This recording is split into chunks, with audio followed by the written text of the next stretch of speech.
Hello குட்டீஸ், இந்த வீடியோவில் ஒரு கிராஃப்ட் பார்க்க போகிறோம். என்ன கிராஃப்ட்னா ஒரு டேபிள்னா வுட்டுலாம் வேணும்னு நினைக்கிறீங்க. அதெல்லாம் இல்லை, சிம்பிளாக ஈஸியான ஒரு மெத்தடில் உங்களுக்கு ஒரு கிராஃப்ட் செஞ்சு காட்டியிருக்கோம்.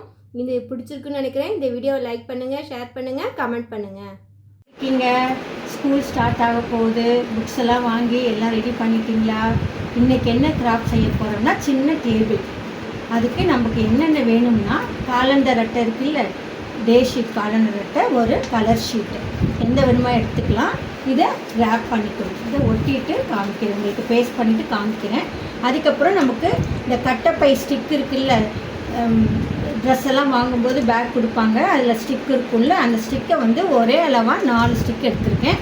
அதுக்கப்புறம் ஃபெவிகால், இது பேஸ்ட் பண்ணுறதுக்கு, இந்த ஸ்டிக்கை பேஸ்ட் பண்ணுறதுக்கு ஃபெவிக்விக் எடுத்திருக்கேன். அப்புறம் உங்களுக்கு ஸ்டிக் பண்ணிவிட்டு காமிக்கிறேன். உங்களுக்கு பேப்பரை பேஸ்ட் பண்ணிவிட்டு காமிக்கிறேன். இப்போது இந்த அட்டையில், நம்ம காலண்டர் அட்டையில் இந்த பேப்பரை ஸ்டிக் பண்ணிவிட்டு நான் 4ஆக கட் பண்ணி வச்சதை இந்த ஃப்ளெக்ஸ் குயிக்குன்னு ஒரு கம் இருக்குது, அதை வச்சு ஒட்டிடணும். அவ்வளோதான், ஸ்டிக் பண்ணிடணும்.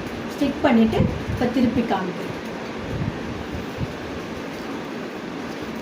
டேபிள் ரெடி ஆகிடுச்சு. எப்படி இருக்குன்னு சொல்லுங்கள். இன்னும் ஸ்ட்ராங்காக வேணும்னா இன்னும் 2 ஸ்டிக், இந்த பக்கம் ஒரு ஸ்டிக்கு, அந்த பக்கம் ஒரு ஸ்டிக்கு, 4 பக்கமும் இன்னொரு ஸ்டிக்கை ஆட் பண்ணி வச்சிங்கன்னா இன்னும் ஸ்ட்ராங்காக இருக்கும். நம்ம எது வேணுமோ இந்த டேபிளில் வச்சுக்கலாம்.